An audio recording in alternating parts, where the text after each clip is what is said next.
네, 시청자 여러분 안녕하십니까? 3.1절 대체 공휴일로 이어진 사흘간의 연휴 잘 보내고 계실까요? 오늘은 특별 방송으로 투자 정석 일부 진행할 예정인데요.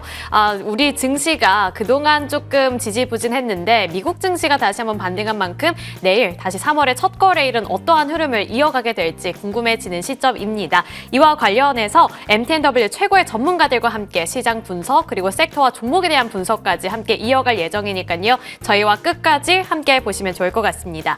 그리고 여러분들께서 직접 참여하실 수 있는 코너도 저희가 마련을 했는데요. 그 참여 방법도 3가지 방법이나 준비를 해봤습니다. 일단 전화번호는 02-786-1002번, 1023번 열려 있고요. 문자 번호는 013-3366, 8200번으로 종목명과 매수 단가, 보유 비중 남겨주시면 됩니다. 그리고 유튜브 실시간 댓글창으로도 참여가 가능하신데 마찬가지로 종목명, 매수 단가, 보유 비중 남겨주시면 저희가 그 고민들 함께 해결해드리고 있으니까요. 많은 관심 바라도록 하겠습니다.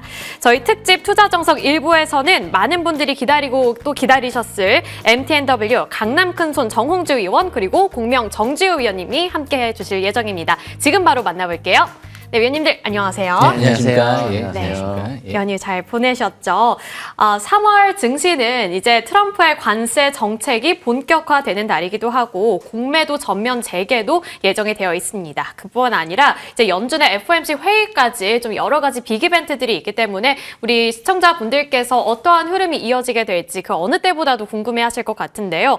이러한 시장 속에서 우리가 집중적으로 주목을 해야 하는 업종들은 과연 어떤 것들이 있을지 두 분께서는 어떤 시각을 갖고 계실지 그 이유와 함께 섹터 분석 이어가 보도록 하겠습니다. 먼저 정홍주 위원님께 질문 드려볼게요. 위원님 어떤 쪽 보고 계실까요? 예, 다시 한번 설명을 드려보도록 하겠습니다. 일단은 지수가 당분간 강하게 이제 신고가를 터뜨리고 올라가는 강세장의 흐름을 보이기 좀 어렵겠죠. 아무래도 요새 지수 조정에 대한 경기 둔화 지표들도 나오고 있는 상황에서 관세에 대한 이야기가 나오면서 전반적인 반도체에 대한 주가 움직임이 잠깐 이제 조정을 받고 있기 때문에 단기적으로는 반도체 관련주, 자동차 관련주 관세가 또 3월 달부터 관세 이가 나오고 있기 때문에 경기 민감주 쪽보다는 경기에 영향을 좀 덜 받는 그리고 지수에 영향을 덜 받는 관세에 자유로울 수 있는 이런 게 좀 낫지 않을까 해서 첫 번째는 STO 관련주가 좋지 않을까라고 보고 있습니다.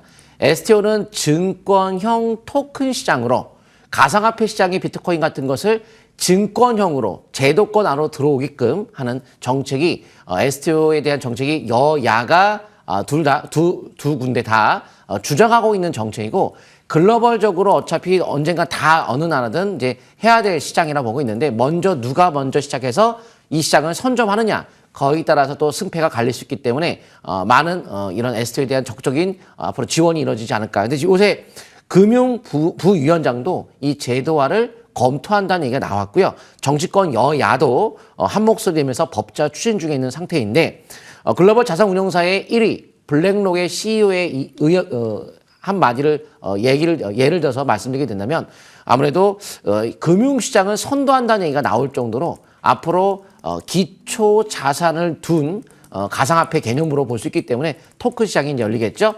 거기에 따라서 이번에도 갤럭시 머니터리가 한 포럼에서 ABMF 포럼에서 글로벌 금융기관들이 많이 모인 자리에서 발표를 할 정도로 STO에 대한 상품을 일부 발표를 할 정도로 이제 본격화되는 것이 아니겠는가 해서 현재 여야의 정책으로도 이야기가 나오기 때문에 주가의 움직임 자체도 앞으로 STO 관련주에 대한 관심도가 높아질 것 같고요. 관세에서 좀 자유로울 수 있기 때문에 아무래도 매매하기가 좀 편하지 않을까. 주식의 순환매가 돌죠. 못 갔던 테마, 그런 테마가 올라갈 텐데 STO는 그동안 올라가지 않았던 테마라 순환매 테마에서도 우리가 준비를 해야 될 것 같고요. 혹은 지수에 대한 조정 시 항상 경기 방어주 뭐가 있죠? 바로 통신과 제약바이오, 경기 방어주 성격. 제약바이오 쪽에서는 첨생법 실시가 최근에 2월 20일 날짜로 첨생법 실시가 됐기 때문에 그러면은 못 갔던 테마성에서는 STO, 그리고 지수에 대한 방어주 역할의 제약바이오, 첨생법과 함께 아무래도 지수에 대한 방어 역할을 한 것이 또 금리 인하도 이번에 실시했기 때문에 금리 나면 저금리로 돈을 빌려가지고 투자할 수 있는 산업이 제약바이오가 되겠죠. R&D 쪽에 대한 대규모 투자가 단행이 되려면 신약을 개발하기 위해서 연구를 많이 해야겠죠. 그러면 값싼 이자가 되어야 연구를 많이 하겠죠. 그래서 R&D 투자에 돈이 많이 들어가는 분야가 바로 제약바이오라서 이럴 때 지수에 대한 탄력이 없을 때 제약바이오 쪽에 투자가 좋을 것 같습니다. 앞으로도 이 두 가지에 대한 관심을 끝까지 보시면 좋을 것 같습니다. 네, 좋습니다. 업종 내에서 순환매가 돌고 있다는 점을 우리가 잘 활용해 봐야 될 것 같은데요. 세 가지 섹터에 대해서 짚어주셨습니다. 먼저 STO, 제약바이오, 그리고 통신 섹터 집중해 보도록 하겠습니다.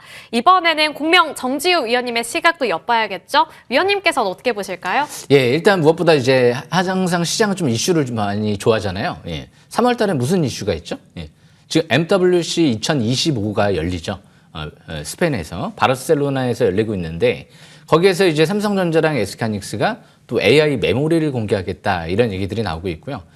그리고 또 이제 SK텔레콤 또 GPU 6만 장을 또 활용해서 앞으로 또 대규모 데이터 센터를 또 짓겠다 이런 얘기들도 나오고 있고요. 이 SK하이닉스가 지금 3월 달에 CXL 메모리를 양산하겠다라는 얘기가 나왔어요. 그리고 이 SK하이닉스도 SK하이닉스지만 이제 엔비디아 AI 개발자 회의가 3월 17일부터 해서 또 열리죠. 그렇기 때문에 이제 앞으로 거기서도 이제 HBM4라든지 이런 부분들도 좀 부각될 가능성이 있어 보이거든요. 이 HBM4부터는 완전히 다른 HBM이라고 생각하시면 돼요. 이제 AI 가속계 1층 같은 경우에는 이제 GPU 또 기능을 어느 정도 하는 그런 메모리가 또 이제 탑재될 예정이다 보니까 그만큼 HBM4부터는 또 이제 삼성전자가 또 두각을 나타낼 수도 있는 거고 아직은 이제 뭐 뚜껑을 열어보지는 않았지만 올해 굉장히 많은 이슈들이 반도체에 있는 것 같아요. 예. 그래서 저는 항상 시장은 새로운 것들이 나올 때 좀 환호하는 경우가 있거든요. 우리가 2000년도 때 인터넷이 나오니까 막 환호했죠. 묻지마시기 버블이 나왔고요. 예, 그리고 나서 2008년도 스마트폰이 나오니까 거기서 지배자가 애플과 삼성이 되니까 또 묻지마시기 랠리가 나왔습니다. 그때 당시에도 뭐 BNC, 인터플렉스 이런 기업들이 뭐 부품주들이 스마트폰 부품주들이 100배, 80배 뭐 이렇게 상승했거든요. 그 다음에 전기차가 딱 2020년도 때 되니까 테슬라부터 시작해서 특히 우리나라 에코프로가 100배가 넘게 올라갔죠. 그러니까 잘 기억하실 거예요. 에코프로도 어마어마하게 크게 올라갔어요.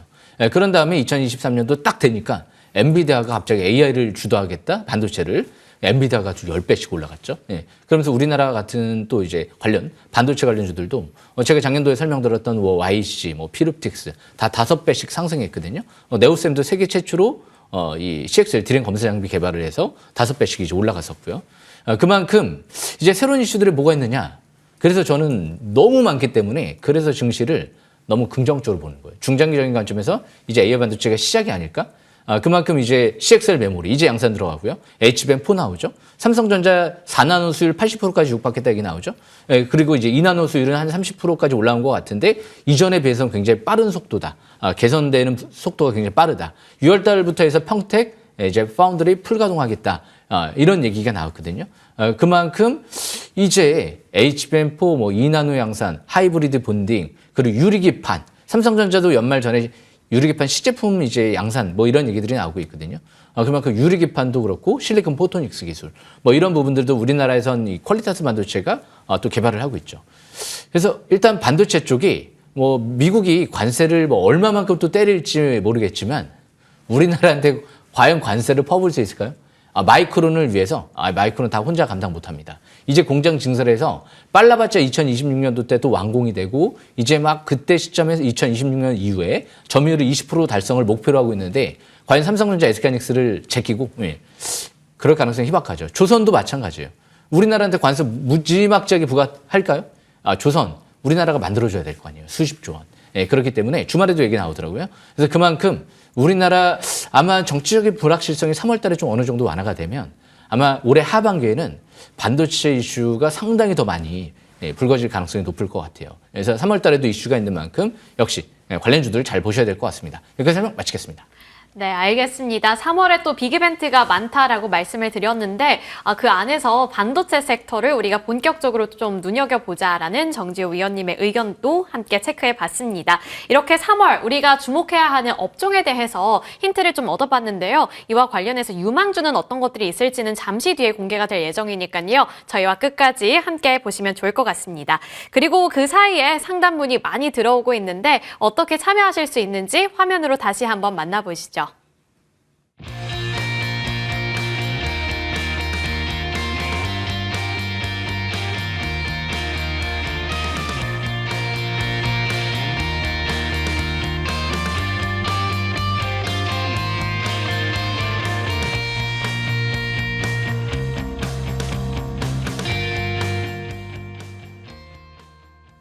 네, 시청자 종목 상담 이어가 보겠습니다. 첫 번째 시청자님부터 만나보도록 할 텐데요.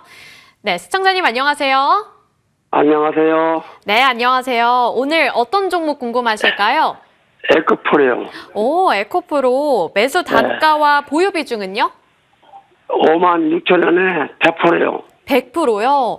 예. 그래도 지금 수익권에 계신데 어떤 부분이 가장 궁금하실까요? 그저 에코프로 그냥 가면 좋지. 그러면 PNC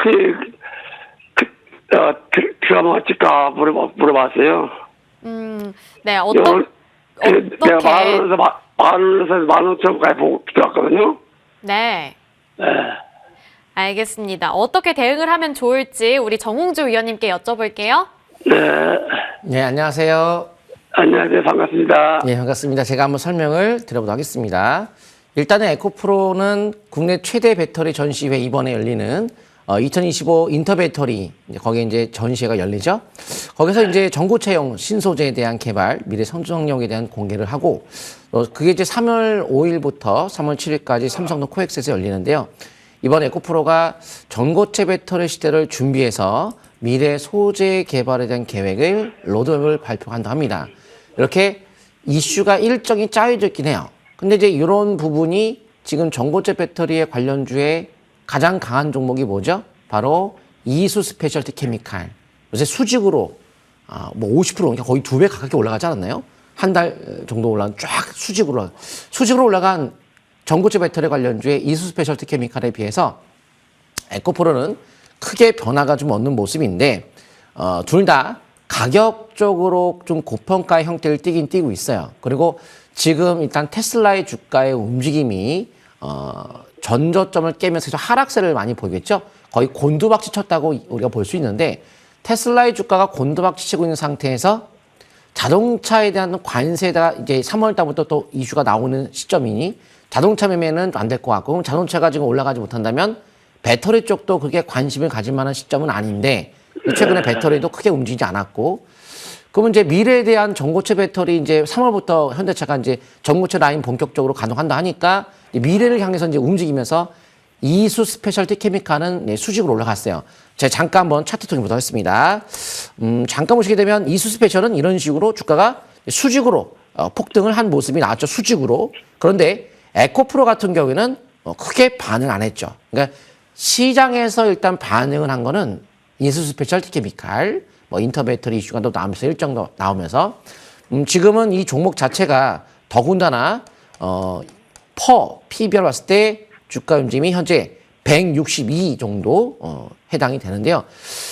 이 종목이 지금 현재 24년도 기준으로 연결 기준으로 봤을 때는 적자고요.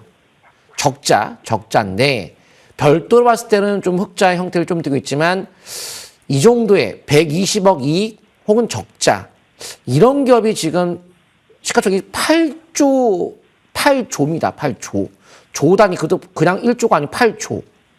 일단 적자인데도 불구하고 미래 기대감이거든요. 그 주가가 그 전에 이런 실적에도 불구하고 10배 이상 얼마 같죠? 이게 얼마짜리죠? 이게 최저 그 당시에 10,000원대 종목이 30만 원까지 갔으니까 30배인가요? 어마어마하게 올라갔습니다. 몇십 배가 올라간 종목이 주가가 산이 높으면 골이 깊다. 그래서 큰 산을 그렸죠.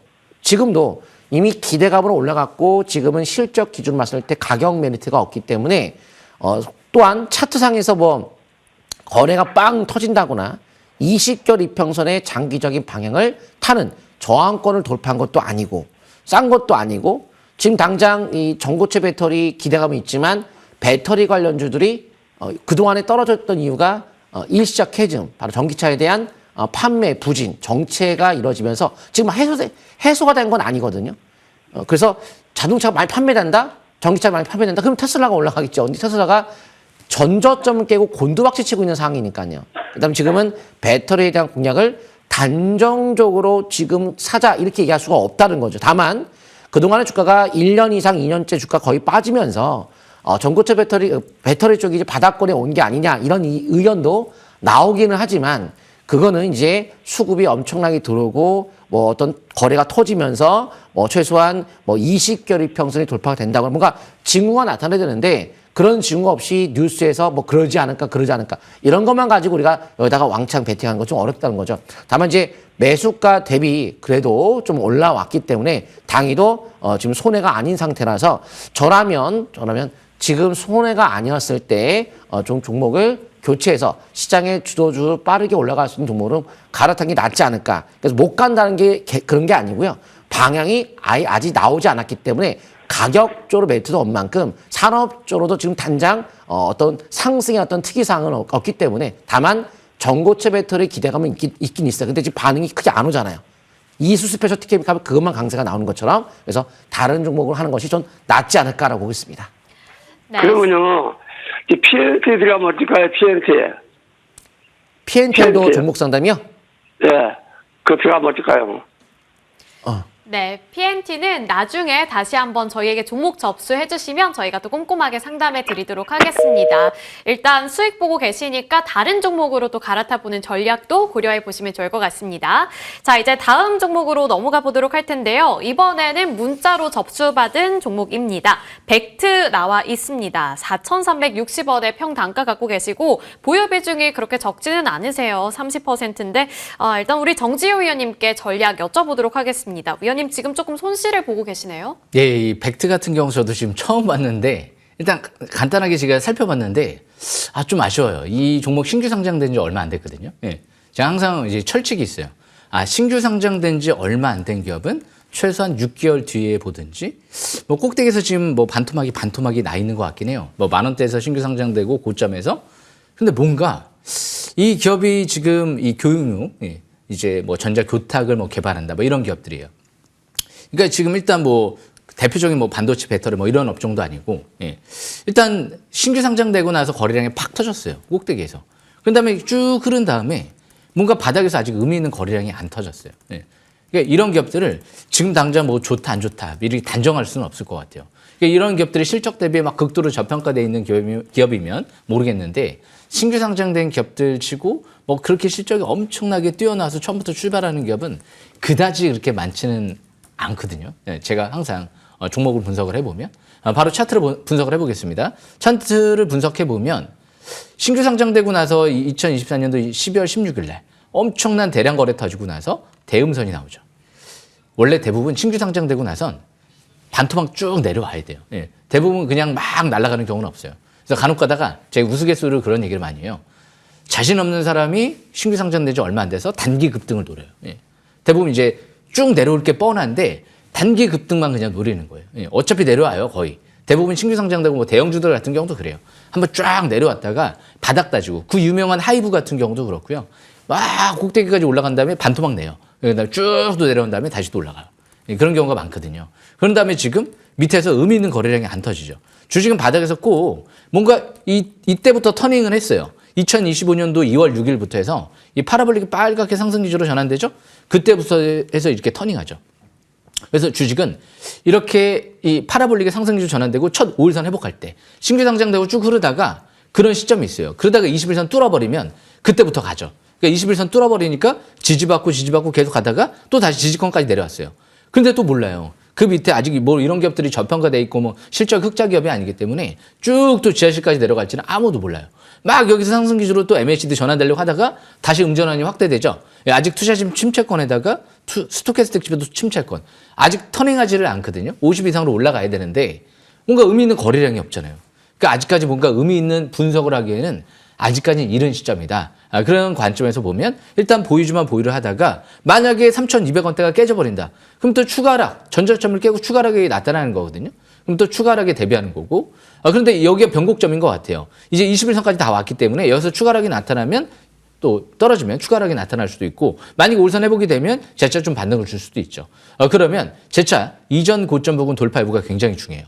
4,700원 뚫어버리게 되면 추가 반등을 누리면서 예전에 대량 거래 시현됐던 고점 부분이 여기 7,800원 뭐 저 만원 요 사이거든요. 여기 6,900원대네요. 7,000원대에서 만원대 사이이기 때문에 거기가 강력하게 매물대가 있어요. 저항권이에요.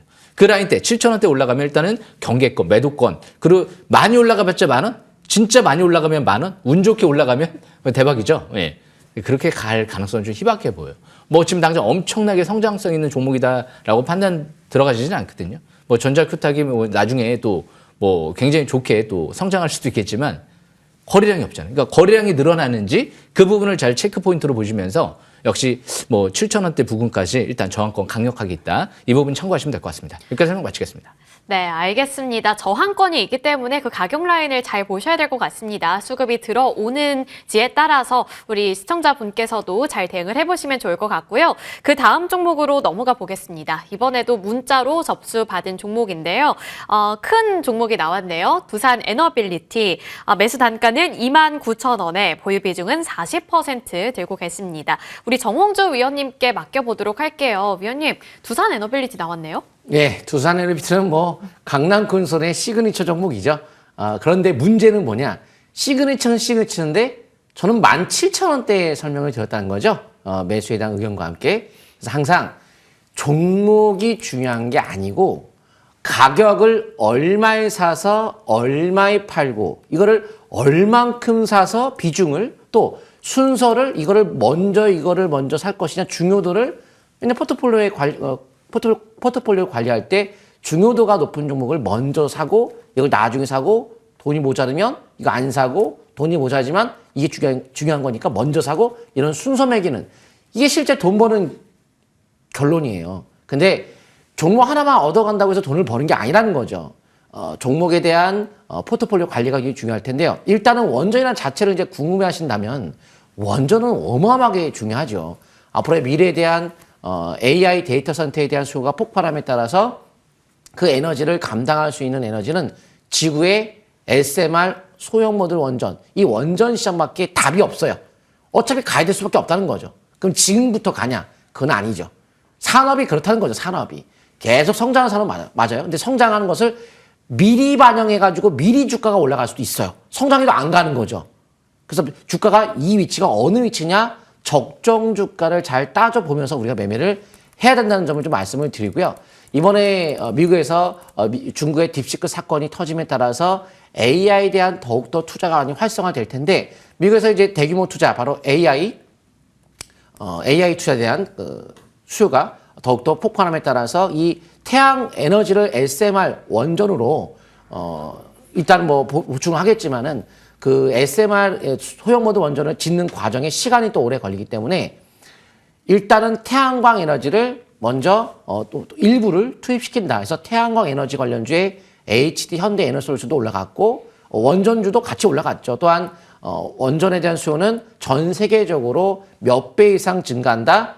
미국 내에서도 몇 배 이상 증가한다는 것에 대한 의견들이 많이 나왔던 것처럼 글로벌적인 제2의 전성기, 부흥기 이런 흐름을 보이고 있는 상황이죠. 자, 차트 소개해보도록 하겠습니다. 근데 문제는 어느 시점에 사고 팔느냐가 중요한 것이지 원전은 너무 좋죠. 그래서 요 17,000원대 요 포인트 계엄령 사건 터지고 급락했을 때 이거 끝난 거 아니다. 다시 한번 기회가 왔다. 17,000원대. 또한 10월 달 초에 여기서 말씀드렸죠. 10월 7일 날짜인가요? 네, 10월 7일 날짜. 요 포인트에 다시 한번 기회를 처음에 드리고 그 다음에 12월 달 드리고 주가는 시세 분출이 두 번이나 나왔습니다. 지금은 끝났느냐 안 끝났느냐 끝났다라고 하려면 이제 거래가 터지는 형태의 고점에서 상투가 나와야 되는데 끝난 거는 일단 아니죠. 그러면 끝나지 않았으면 다시 가냐? 그렇다고 그렇게 볼 수는 없죠. 그러니까 주식을 이게 상투 찍으면 끝난 건 맞죠. 근데 상투 안 찍었어요. 그렇다고 가겠느냐? 가격으로 따져보게 되면 일단은 펀은 높아요. 예, 펀은 높지만 수주 잔고가 굉장히 많기 때문에 그 가격과 논에서 봤을 때는 그렇게 아주 높은 펀은 아니라고 보여지긴 합니다. 현재 이미 수주한 잔고를 비교해서 봤을 때는 여기 보기가 어렵겠지만 다만 이제 월봉상 봤을 때 제가 상승 반전에 두 번의 신호가 나면서 특히 1월 달에는 신고가형의 이 명품 투자법이 신고가형의 신호가 나왔다. 정말 신호가 터졌어요. 그리고 지금 당장은 주봉 차트에서 하락이 지금 찍혀있는 상황이에요. 이렇게 요때랑 똑같이 그래서 당분간은 탄력이 좀 둔화된 형태를 띌 가능성이 많습니다. 그동안 많이 올라갔기 때문에 또한 지수 자체가 지금 강세 흐름을 당분간 보기는 좀 어려운 조정권에 단기적으로 들어갔기 때문에 단기 조정, 경기가 막 좋아지면은 에너지 수요가 폭발함에 따라서 에너지에 대한 관련주가 올라가겠지만 지금 경기 둔화, 월마트 실적 앞으로의 미래 예상치가 상당히 안 좋게 나오고 있는 상황이죠. 그래서 엔비디아 주가 좀 빠지고 있고 그래서 이러한 경기 둔화에 반도체 하락세가 단기로 나오고 있기 때문에 단기적으로는 일단 조정이 더 나올 수도 있고 뭐 올라간다, 뭐 못 올라간다 그건 아니겠지만 탄력 둔화 속에서 상승을 기대하기는 좀 어렵죠. 그러니까 여기서 매수하는 포인트는 아니죠. 요런 데 매수하는 건 아니죠. 그냥 갈 수도 있겠지만 근데 여기서 간다라고 할 수 있는 위치는 아니라는 거죠. 못 간다, 간다가 아니고 상승을 기대할 수 있는 자리가 아니에요. 여기서 사는 거 아닌데 지금 너무 높아요, 가격이. 그럼 어떻게 하는 것이 맞겠느냐? 떨어지니까 팔아라. 뭐 그렇게 할 수는 없겠지만 올라간다 하더라도 일단은 팔았다가 다시 포인트를 잡는 것이 안정적이다라고 좀 보여집니다. 이미 시세가 나온 상태에서는 확인하는 것이 더 좋지 않을까라고 보고 있습니다. 네, 알겠습니다. 일단은 정리해 봤다가 나중에 다시 한번 타점을 잡아보는 전략 챙겨가 보시면 좋을 것 같습니다. 자, 다음 종목 넘어가 보도록 할 텐데요. 이번에도 문자 상담 접수 받았습니다. 고영 나와 있네요. 반도체 장비 쪽에서 18,000원의 매수 단가 보유 비중 30% 들고 계신 상황인데 우리 정지우 위원님께 질문 드려보겠습니다. 위원님 네. 지금 막 하락 중이라서 매수 단가까지는 올 수 있을까 이런 거 좀 네. 궁금하실 것 같거든요. 예, 고영 제가 작년도에 굉장히 관심 있게 봤던 오. 기업인데 제가 설명을 자세히 들어보겠습니다. 이 고영 같은 경우는 다양하게 많이 해요. 일단 뭐 반도체 검사 장비부터 해서 뭐 다른 또 이제 이 3D 검사 장비 사업도 많이 확대하고 특히 로봇 사업을 하죠. 뇌수술 로봇 카이메로 같은 경우가 이제 미 FDA 승인, 뭐 일본 승인 눈앞에 또 두고 있거든요. 그래서 이 로봇 중에서도 가장 좀 정밀한 또 기술이 필요한 분야가 어디일까요? 예. 사람의 생명하고 달려있는 의료용 로봇이잖아요. 예. 그렇기 때문에 저는 이 로봇 쪽의 기술력이 상당히 좋지 않을까 그렇게 추측을 해보고 있는데 그런데 이렇게 좋은 주식을 그러면 어디에서 사야 될까요? 예. 제가 주식 싹쓸이 기법대로 좀 설명을 드려볼게요. 네, 차트를 보겠습니다. 예, 차트를 보시게 되면 23년도 그때 12월 달에 제가 관심 있게 봤거든요. 첫날 이제 2023년도 12월 12일 날이에요. 첫날 바닥에서 아래꼬리 대항선 급등 나올 때요. 제가 왜 그때 관심을 있게 봤을까요? 예. 아직도 기억이 생생하니까. 예. 자사주 매입을 200억이 끝난 상태예요. 그때 200억인가 300억인가 자사주 매입을 엄청나게 하는 거예요. 회사가 이 위치가 지금 주가가 싼 것 같으니까 자사주 매입을 막 200억씩 막 이상 하는 겁니다. 그럼 이제 회사에서는 싸다라고 보는데 과연 외부 관계자가 혹은 개인이 너무 비싸 좀 이상하잖아요. 가장 잘하는 세력이 역시 회사일 텐데 그래서 저는 항상 이런 수급을 신뢰를 많이 해요. 주식의 90% 이상은 뭐다? 수급이다. 예. 근데 수급이 그렇게 들어왔는데 긍정적으로 봤던 거죠. 24,000원까지 날아갔죠. 예. 그리고 나서 대량 거래 시험되고 그 고점에서 뚫지 못하고 못 갔죠. 근데 쭉 내려와요. 예. 그때 그 시절에는 임원들의 매도가 나와요. 예. 그러니까 임원들이 판에 좀 주가가 떨어질 것 같은데 또 이렇게 합리적으로 추측을 해볼 수가 있겠죠. 쭉 떨어져요. 그러다가 갑자기 또 밑에서 아래꼬리 대항선 강세일봉이 납니다. 그때에 비하면 훨씬 더 많은 거래량이 수반됐죠. 예. 근데 이 기업은 3D 패키징 검사 장비를 또 누구한테 공급하느냐? 아마 제가 알기로는 TSMC일 거예요. 예. 이 TSMC 말만 들어도 엄청나죠. 예. 그래서 앞으로 전망이 저는 좋아 보이거든요. 이제 파운드리 대전이 좀 펼쳐질 텐데 일단 고영 같은 경우는 그래서 700은 뚫어버리고 최근 들어 경고 종목 지정이 됐더라고요. 그리고 나서 쭉 계속 올라가더라고요. 그런데 이제 경고 종목 지정이 해제가 됐죠. 대부분 경고 종목 지정 해제가 되면 10일 정도 잡아요. 다시 그 고점 이상으로 올라가게 되면 10일 이전에 경고 종목 재지정이 됩니다. 재지정. 예, 그렇기 때문에 일단 그래도 최근 들어 충분히 조정받았어요. 근데 18,000원대에서 매수? 이 라인 때는 21선 깨질 때 매수하신 것 같아요. 그러니까 지금 매수했을 수도 있고 1년 전에 매수했을 수도 있죠. 그런데 만약에 지금 매수했다라고 하면 차트를 너무 잘 못 보신 거죠. 주식은 21선 깨질 때 이렇게 흐를 때 매수하는 게 아니에요. 예. 오히려 720선 부근 주식 싹쓸이 기법대로 하면 돌파하고 나서 이 지지받을 때 14,000원대 매수하는 거죠. 내려오면 여기서 매수 기회를 노려보고 아니면 그 이하에서 노려보고 하는 건데 이 21선 깨질 때 중간에서 애매할 때 매수를 했다라는 건 잘못된 방법이에요. 예, 그렇기 때문에 작년도에 또 매수를 했다. 그것도 잘못됐어요. 18,000원대는 위에서 고점에서 이미 자사주 매입을 저 밑에 12,000원대에서 했는데 18,000원대에서 추격 매수한 다음에 이제 21선 깨지고 임원이 매도하는데도 들고 있다. 1년 동안. 그것도 잘못된 거죠. 아니 임원이 뭐 대량 매도하고 있는데 거기서 1년 동안 왜 들고 있습니까?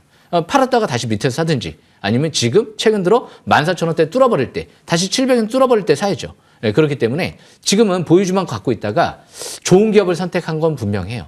예, 그렇기 때문에 보유주만 갖고 있다가 저 14,000원대 이 부분에서 아마 추가를 노려본다든지 아니면 매수계를 또 노려본다든지 하는 게 좋을 것 같고요. 더 이상 추가는 아니에요. 일단은 추격 매수를 했기 때문에 계속 또 물타기 하면 이러다가 아닌 말로 증시가 또 운 나쁘게 폭락을 했다. 그럼 또 10,000원대 떨어질지 아무도 몰라요. 이게 저평가돼 있는 건 아니기 때문에. 예, 그렇기 때문에 보유주만 갖고 있다가 본전 부근 이상에서 올라갈 때는 일단 추격 매수했으면 어느 정도 축소를 좀 해가면서 나중에 한 2만 원대 초반대는 거의 저항권이죠. 이전 고점 부근에서 일단 매도 관점. 예, 그렇게 한 다음에 뭐 항상 또 바닥에 있는 기업들을 잘 노려봐야 되지 않을까. 그러니까 이렇게 14,000원대 이 720선 이하는 주식은 이렇게 밑에 있다가 이 빨간색 라인선 720선을 돌파를 할 것 같은데 하면서 밑에서 봐야지 이미 돌파하고 나서 쭉 올라간 다음에 더 갈 것 같은데 그럴 때 보면 안 좋거든요. 이게 추격 매수거든요. 그러니까 바닥에서 항상 저가 매수 기회를 노려야 돼. 이렇게 좋은 기업을. 그래서 이런 기업들 저항권, 지지권 또 바닥권 설명드렸으니까 참고하시면서 앞으로 이런 좋은 기업을 바닥에서 누리시면 성공 투자하실 것 같습니다. 여기까지 설명 마치겠습니다.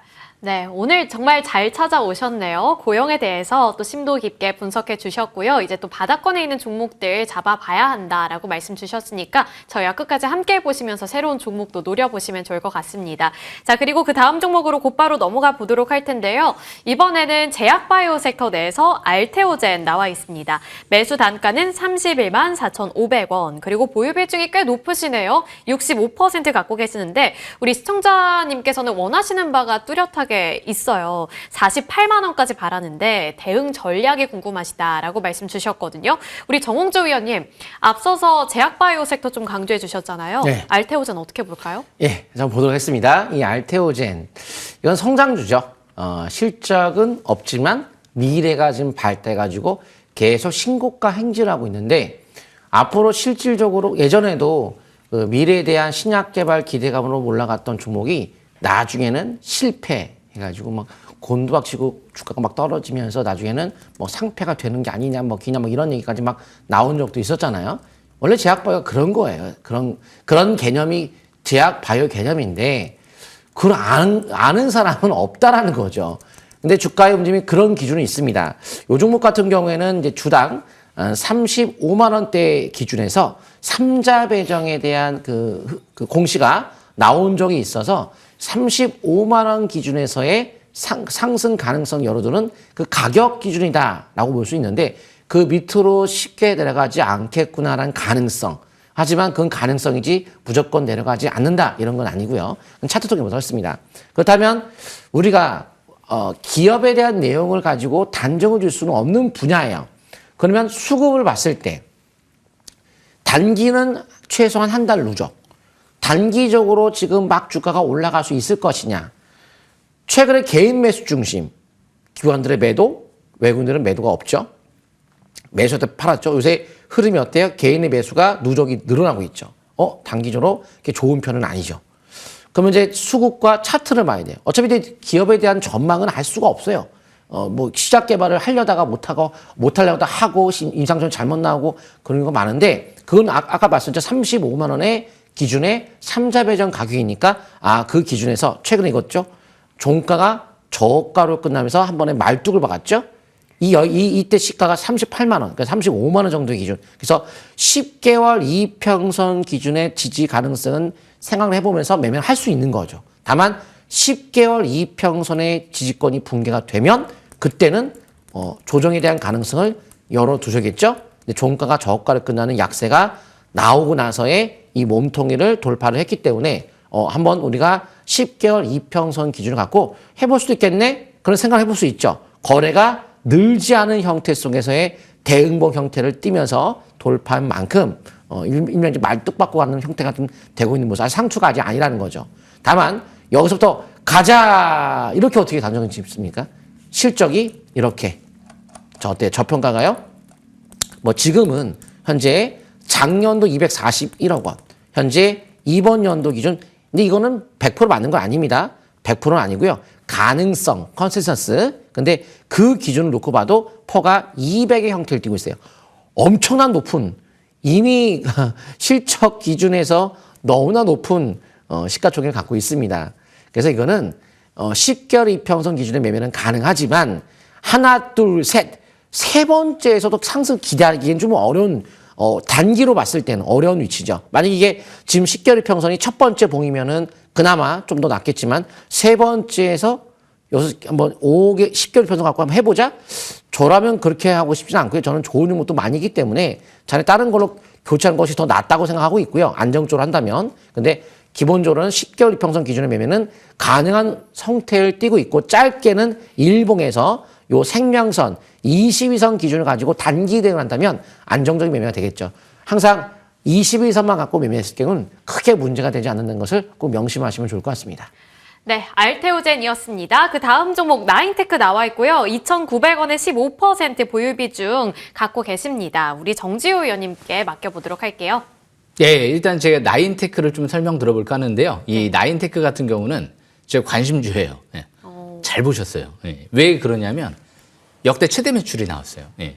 그리고 나서 지금 보면은 작년도에도 삼자 배정 유중 3,180원, 100억 넘게 들어왔었고요. 올해도 삼자 배정 유상증자를 2,900원대에서 기관 투자 대상으로 또 했어요. 1년 동안 보유액을 걸어놓고 2,900원대에서 기관들이 또 들어온 거예요. 40억 정도가. 그런데 딱 최근 들어 나오는 얘기들을 보니까 이 나인테크 같은 경우는 어떤 얘기가 나오냐면 지금 이 차세대 냉각 시스템, 이 소자, 열전 소자를 개발해서 올해부터 매출이 나올 것 같다. GPU, CPU, HBM 발열 문제를 효과적으로 해결할 것 같다. 근데 올해부터 매출이 나올 것 같다. 성과가 나올 것 같다. 그리고 차세대 이제 패키징 쪽에 펜아웃 레벨 패키징 쪽에 장비를 또 이제 글로벌 싱가포르 반도체 기업에 공급한다. 유리기판 습식 장비를 앱솔릭스에 납품했다. 뭐 이런 얘기들이 나왔거든요. 예사롭지 않은 거죠. 바로 차트를 보겠습니다. 지금 2,900원대인데 지금 이하에 있죠. 2,750원. 지금은 보유권으로 가시는 게 좋아요. 왜 그러냐면 3,180원에 작년도에 삼자 배정 유상증자 들어온 기관 세력이 3월 15일 날 갑자기 행사를 한대요. 예. 현재가가 2,700원인데 3,100원대에 행사한다. 한마디로 3월 15일 날 3,180원에 나는 20억을 장내 매수하겠습니다라는 거랑 똑같거든요. 아니 2주 후에 어떻게 될 줄 알고 지금 행사를 하나요? 예. 뭔가 자신감의 표현 아닐까요? 재료가 임박돼 있는 게 아닌가 추측이 되거든요. 그런 만큼 기관들이 1년 전에 재료를 알고 들어온 세력인 만큼 이 기업은 보유주만 갖고 있다가 오히려 3,000원 이하는 저가 매수 관점에서 더 추가 관점에서 보고 나중에 3,200원 돌파 시에는 추가 한번 급등을 노려보는 것도 좋지 않을까 생각을 합니다. 일단 지지권은 2,470원대로 보시면 될 것 같고요. 앞으로 좀 더 길게 봐야 되지 않을까 생각을 합니다. 기관 투자가들은 1년을 보고 들어왔다. 이 부분 참고하시면 되겠습니다. 여기까지 설명 마치겠습니다. 네, 긴 호흡으로 봐야 하는 종목으로 이렇게 나인테크까지 설명 이어가 주셨습니다. 저희 이렇게 다양한 종목들 상담 진행해 드렸는데요. 잠시 뒤에 저희는 유망주로 돌아오도록 하겠습니다.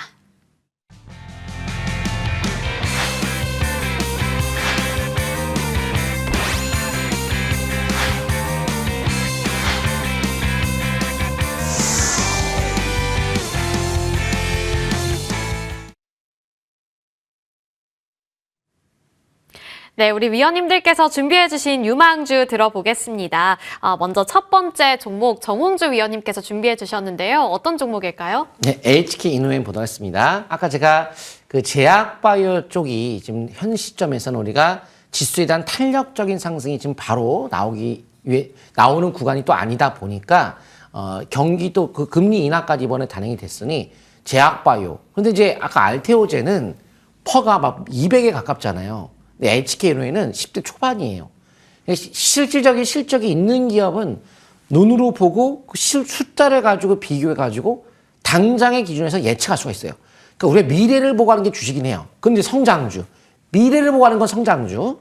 우리 뭐 네이버 같은 경우도 과거에 수십 퍼, 엔비디아, 테슬라도 어마어마한 퍼를 형태를 띠고 있는 고퍼주. 그거 다 미래를 보고 하는 거죠, 미래. 근데 가치주, 워렌 버핏이 좋아하는 가치주. 현재 실적을 놓고 봐도 저평가다. 쉽죠. 이거는 쉽죠. 매매하기가. 눈으로 봐도 저평가인데 미래도 밝은 거. 그게 가치죠. 근데 현재는 고평가지만 현재는 적자지만 미래는 흑자될 것이다. 이 기대감을 가는 게 성장주인데 저는 제약바이오 안에서도 아까 알테조는 성장주, HK는 가치주. 더 쉬운 거죠. 그러니까 초보자 가기에는 가치주가 쉬운 거예요. 왜? 눈에 보이니까요. 숫자가. 자, 그래서 2월 21일부터 첨생법이 시행이 됨에 따라서 본격적인 제약바이오 시장을 크게 끌어올리는 그런 시장이 열릴 텐데 아무래도 첨생법을 통해서 임상시험 허가를 절차를 간소화하고 개발 기간을 단축하고 첨단 기술 활용한 치료제 개발을 가속화할 수밖에 없기 때문에 이 시장 자체가 본격적인 성장기에 들어가는 거죠. 그리고 지금 미국 증시가 1년간 주가가 올라갔어요. 대통령 선거 때문에 그 과거에 바이든 정부 또 이제 바이든 정부에서 증시 끌어올려야지만이 그 당시에 그 퍼센트로 봤을 때 증시가 강세장의 신고가를 갔을 때는 현 정부가 당선되는 경우가 굉장히 확률이 높다. 이런 얘기가 많이 나오면서 증시가 계속 옐런 재무장관이 증시에 끌어올리는 정책을 많이 펼치면서 증시가 신고가를 갔어요.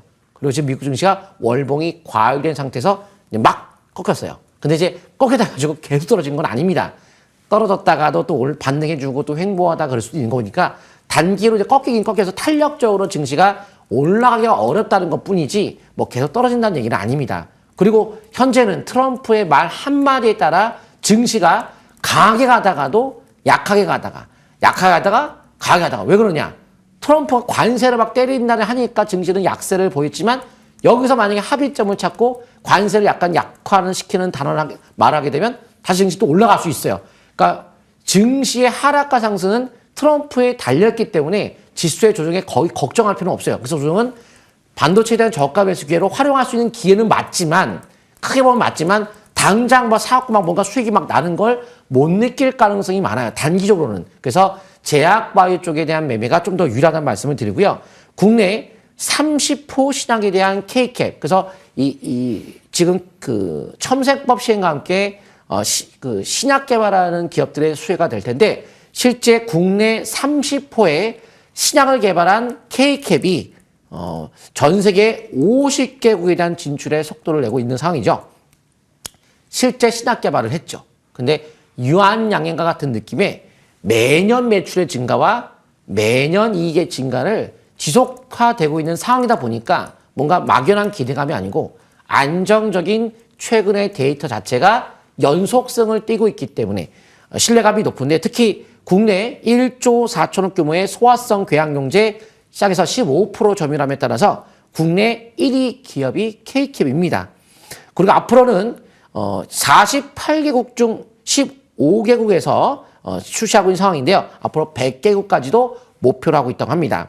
앞으로 이제 주가 자체가 꾸준하게 올라갈 여지가 높은 이유를 제가 잠시 후에 차트를 통해서 설명을 드릴 텐데요. 일단 국내 임원 내에서도 전무가 과거에 23년도 7월 달에 29,900원에 장내 매수를 했다는 가격을 놓고 봤을 때 약 3만 원 정도. 그럼 우리가 장내 매수했던 가격에서 얼마까지 보통 올라갈까요?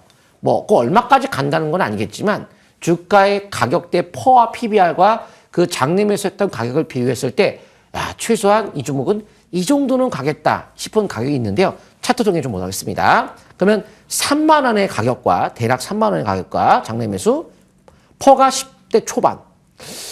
업종 평균으로 봤을 때 뭐 우리가 혹은 업종 평균도 있을 것이고 혹은 주가의 위치가 그동안에 연으로 평균치도 있을 것이고 PBR 0.85. 일단 매출액의 흐름 보세요. 이런 식으로 1,000억 원, 5천, 7천, 8천, 거의 9천, 거의 1조, 내년도 1조 넘어갑니다. 자, 이렇게 가파른 실적에 증가하는 기업이 매년 꾸준한 기업이 PBR 0.85, 0.1 정도는 보통 넘어가는 게 보통 맞죠. 그리고 퍼도 우리가 이 평균퍼가 있는데요. 이게 퍼죠? 평균적으로 현재 이 위치에 있어요. 이 위치에 있다는 거. 그동안 평균적으로 그 더 높은 위치에 있던 이 종목이 지금은 요 하늘색선 가장 낮은 초록색, 노란색, 이렇게 빨간색이 있죠. 과거에 빨간색도 있었고 노란색도 있었고 초록색도 있었지만 지금은 파란색. 가장 아래에 있는 그러니까 퍼가 가장 낮다는 거죠. 이러한 낮은 퍼의 낮은 PBR의 이 추이를 봤을 때 주가의 움직임이 지금은 너무나 싸다는 거죠. 2022년도, 3년도, 4년도보다도 이번 연도가 더 실적이 더 좋아요. 근데 주가는 똑같아요. 옛날에 현대무백스 위치와 동일한 위치였는데 실적은 늘고 있는데 주가는 못 갔다는 점. 그래서 현 시점 매수 관점 접근해서 앞으로 점진적 상승 이어가시면 좋을 것 같습니다. 네, HK 이노엔이었습니다. 그 다음 종목 정지호 위원님의 종목도 들어볼게요. 어떤 종목일까요? 예, 제가 갖고 온 종목은요, 이 와이팜을 좀 설명 들어보려고 합니다. 이 와이팜 같은 경우가 지금 갤럭시 S25에 또 이제 5G 전력 증폭 모듈 부품을 공급하고 있거든요. 국내 유일해요. 근데 요즘에 갤럭시 S25가 판매량이 100만 대를 굉장히 빠른 속도로 뚫었다 얘기 나왔거든요. 이 대만 지역 쪽도 흥행을 하고 있고 특히 인도 시장 쪽에서도 굉장히 빠른 속도로 판매가 확대되고 있다. 인도의 갤럭시 점유율이 이제까지 이 중국과 이런 데에 좀 이제 둔화되고 있는데 점유율만 갖고 판단하면 안 될 것 같아요. 점유율은 이제까지 좀 축소는 됐는데 프리미엄 스마트폰이 더 많이 팔린 것 같아요. 예. 그게 중요해요. 우리나라 이제 삼성전자도 애플에 지는 이유가 프리미엄 스마트폰, 저가 스마트폰 말고 이게 덜 팔리잖아요. 그러다 보니까 이익률도 줄고 그러는데 인도 시장 쪽에서 지금 더 많이 팔리고 있다 보니까 그게 좀 장점인 것 같고요. 이 갤럭시뿐만이 아니고 이제 올해 연말부터 해서 내년도 이 테슬라 쪽에 차세대 이 자율주행 신차에 독점적으로 퀄컴과 브로드컴을 제끼고 이 기업에 납품을 확정지었다. 단독으로. 일단 유일한 도어티 방식의 특허를 획득해서 이 남들이 하지 못하는 글로벌 기업이 하지도 못한 이 방식으로 전 세계 시장을 독점을 지금 추진하려고 하는 게 아닌가 싶어요. 무엇보다 애플을 겨냥한 브로드컴을 겨냥한 신제품도 2년 전부터 개발을 했죠. 그리고 나서 올해가 투자하는 마지막 단계인 걸로 알고 있거든요. 애플까지도 공략하려고 하는 게 아닐까요? 그런데 자동차 시장이 분명 스마트폰 시장보다도 훨씬 더 기술 난이도도 높을 거고 더 큰 시장일 거예요. 그런데 이 퀄컴과 브로드컴을 제끼고 이 기업이 단독으로 테슬라에 납품을 확정지었다는 건 앞으로 애플까지도 한번 스마트폰 시장에서 공략할 수 있지 않을까? 그리고 이제 자동차 시장에는 뭐 테슬라 단독뿐만이 아니고 지금 1위 전기차업체 미국의 1위 전기차업체를 뚫었단 말이에요. 그러면 이제 우리나라 현대차라든지 다른 뭐 폭스바겐이 됐든 벤츠가 됐든 뭐 이런 기업들도 뚫을 수도 있지 않을까? 실적이 재작년에 비해서 작년도 매출이 2배 가까이 급증했거든요. 영업이익도 이제 급증하고 있고요. 이제 올해부터 이제 대표사가 매수를 하기 시작했어요.